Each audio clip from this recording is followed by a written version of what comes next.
Bonjour à vous toutes et à vous tous. Nous sommes le 21 juillet 2023. Mon nom est Claude Laferrière, maître Claude Laferrière. Je suis avocat et enseignant en géopolitique. Je fais cette vidéo dans une perspective d'éducation populaire. Je n'attends aucun mandat ni aucune considération que ce soit.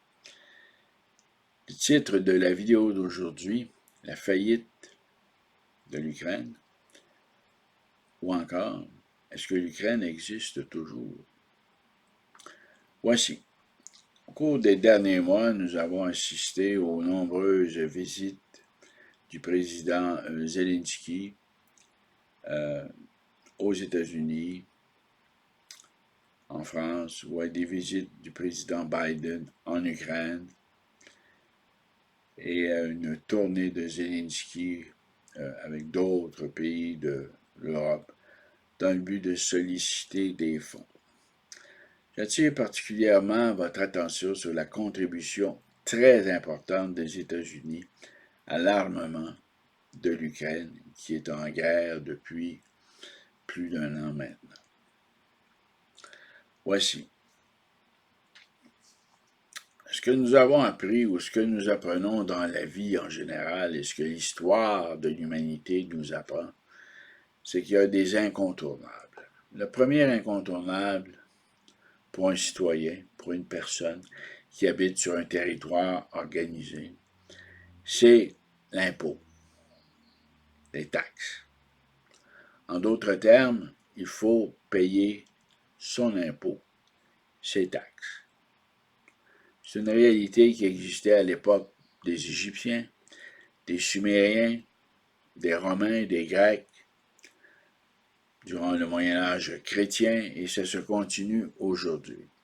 Vous avez un territoire organisé, vous avez un pouvoir exécutif, vous avez une force armée qui protège le territoire, il faut payer les soldats, il faut payer l'État pour obtenir une protection. C'est la bonne vieille théorie de Hobbes, l'homme est un loup pour l'homme, et on doit protéger sa communauté, et pour ça, il faut payer son impôt, son dû. Évidemment, tout ça, on appelait ça aussi autrefois, ça a pris toutes sortes de noms, toutes sortes d'appellations, mais fondamentalement, il faut payer un impôt, rendre à César ce qui revient à César et à Dieu ce qui revient à Dieu.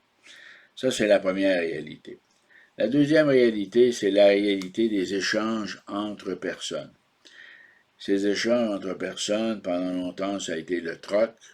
Moi, je produis, par exemple, un certain des carottes, des concombres ou certains légumes. En échange, vous me donnez une pièce de vêtement. Donc, pendant longtemps, l'humanité a vécu sous le règne du troc. Et puis, on a créé la devise pour faciliter les échanges. Bien entendu, je peux me procurer des vêtements, je peux me procurer des aliments en présentant une pièce de monnaie qui existait à l'époque des Grecs, à l'époque des Romains.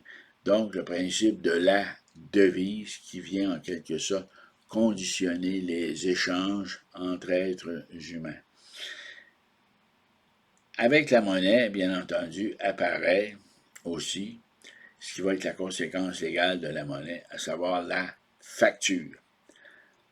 Autrement dit, on doit payer des factures, on doit payer des dettes, on doit payer ce que l'on doit dans le contexte d'échange, dans le contexte de ce qu'on appelle l'économie, la microéconomie des personnes. Donc, deux points fondamentaux. L'impôt et le paiement des factures. L'impôt, les taxes et le paiement des factures. Quel est le lien avec l'Ukraine? Eh bien, ça fait des mois que le gouvernement américain adopte, que le Congrès, dis-je, adopte des projets de loi qui ont pour effet de fournir des armes aux États-Unis. Comment ça se produit? Le gouvernement vote des budgets par le biais de lois pour, en quelque sorte, acheter des armes au complexe militaro-industriel américain, General Dynamics, McDonnell Douglas, Raytheon et d'autres, United Technology, toutes des entreprises qui fabriquent des armes, qui fabriquent soit des avions, des blindés, en fait, toute la mécanique reliée aux forces armées. Ces entreprises doivent payer leurs employés, doivent payer leurs fournisseurs de matériaux. Le gouvernement paie, le gouvernement américain a donné des milliards à ces entreprises depuis plus d'une année.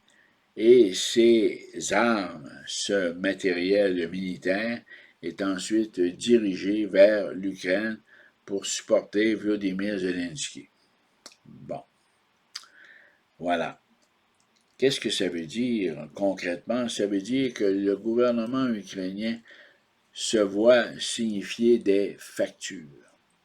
En d'autres termes, le gouvernement ukrainien est fortement endetté. Est-ce qu'il va pouvoir payer maintenant? Si jamais la guerre devait cesser demain matin, comment va-t-il faire pour payer le support que lui a donné les États-Unis pendant toute la durée de la guerre, en lui fournissant des armes et bien sûr tout le matériel militaire, comprenant des blindés, des véhicules, etc., de l'artillerie, des canons, et ainsi de suite. Comment va-t-il faire pour régler sa dette? Comment un gouvernement endetté finit-il par régler sa dette? Voyons voir ce qui s'est passé après la Deuxième Guerre mondiale. Après la Deuxième Guerre mondiale, les Américains ont fortement contribué à la libération de la France et de l'Europe dans son ensemble, ce qui comprend aussi l'Italie. Et les Pays-Bas, le Danemark, et ainsi de suite. Donc, comment ça s'est réglé? Eh bien, ça s'est réglé par le plan Marshall.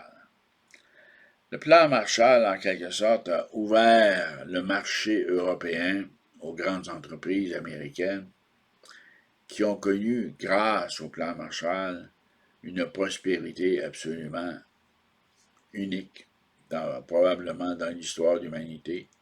Et de petites entreprises, plusieurs entreprises sont devenues des multinationales sous la protection, sous le parapluie du gouvernement américain.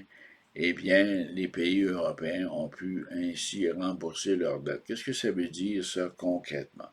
Ça veut dire qu'en Ukraine, par exemple, Zelensky va probablement devoir céder des parties du territoire, des lots, à des entreprises américaines pour pratiquement rien, qui à leur tour vont pouvoir s'installer en Ukraine, bâtir des maisons, rebâtir l'Ukraine et payer en taxes, en impôts, ce qu'ils vont recueillir des Ukrainiens pour rembourser la dette américaine. Là, ce que je vous décris, c'est un schéma classique où finalement les vases communicants, le principe des vases communicants fait en sorte que quelqu'un, en quelque part, va devoir payer les énormes sommes dépensées par le gouvernement américain pour des munitions, pour de l'armement en faveur de l'Ukraine, pour supporter l'Ukraine dans sa guerre contre la Russie. Évidemment, il ne suffit pas de dire que l'Ukraine est dans une guerre par procuration, qu'en réalité c'est une guerre entre les Américains et les Russes. Non, d'un point de vue économique, strictement économique et comptable, l'Ukraine est endettée jusqu'au cou par rapport aux États-Unis d'Amérique, et les États-Unis d'Amérique ont payé les multinationales, le complexe militaro-industriel, pour fabriquer à la fois les munitions, l'armement et tout le matériel militaire qui est ensuite envoyé en Ukraine.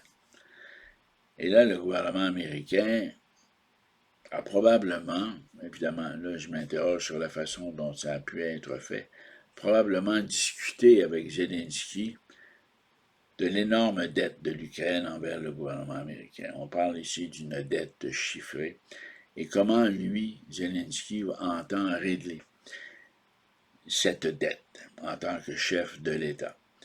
La solution classique, bien entendu, ce serait de céder le territoire de l'Ukraine aux États-Unis et de faire en sorte que l'Ukraine deviendrait le 51e État américain, mais ça, c'est fort peu probable.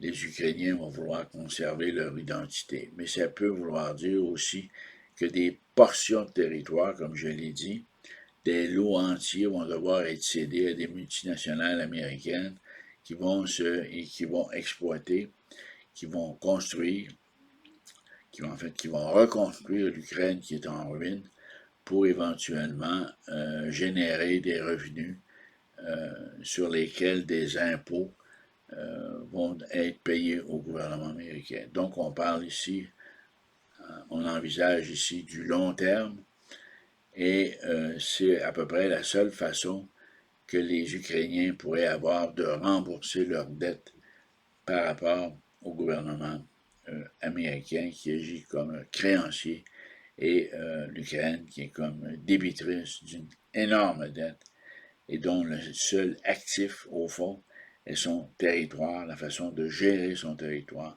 ce qu'elle va pouvoir céder aux multinationales qui, à leur tour, vont rembourser le gouvernement américain ou qui va céder des portions de territoire carrément au gouvernement américain. De quelle façon, par quel intermédiaire est-ce que le gouvernement américain pourrait se retrouver à peu près comme les Alliés après la Deuxième Guerre mondiale, où on aurait en Allemagne finalement des zones contrôlées par les Alliés, et où, après la Deuxième Guerre mondiale, comme je l'ai déjà dit, les multinationales se sont installées et ont redéveloppé, ont reconstruit une partie de l'Europe.